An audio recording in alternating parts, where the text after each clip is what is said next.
Si Jose Rizal, ang pambansang bayani ng Pilipinas, ay isang magaling na manunulat at makata. Ngunit hindi siya kilala bilang isang profesional na musikero. Bagamat hindi siya kilalang musikero, nagkaroon siya ng interes sa musika at nagkaroon ng ilang mga karanasan bilang isang musikero. Noong siya ay nag-aaral pa sa Europa, natuto si Rizal na magpatugtog ng iba't ibang mga instrumento tulad ng piano at gitara. Mahusay din siyang kumanta at nagkaroon ng kakayahang komposisyon. Nagtangkang mag-aral ng musika ngunit hindi niya ito ipinagpatuloy bilang isang propesyon. Sa kanyang mga sulat at tula, ipinakita ni Rizal ang kanyang pagmamahal sa musika.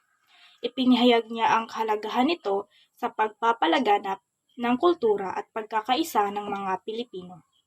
Sinulat niya ang mga tula na nagpapakita ng musikalidad at ritmo, tulad ng Sa Aking Mga Kababata at Kundiman.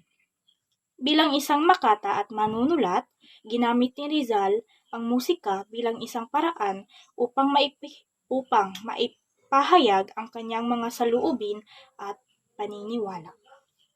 Sa pamamagitan ng kanyang mga tula at akda, nagkaroon siya ng malaking impluwensya sa pagpapalaganap ng pag-ibig sa bayan at pagkakaisa ng mga Pilipino. Kahit hindi siya kilalang musikero, ang kanyang pagmamahal at interes sa musika ay nagpakita ng kanyang malawak na kaalaman at interes sa sining. Ipinakita niya ang musika ay isang mahalagang bahagi ng kultura at pagkakakilanlan ng isang bansa.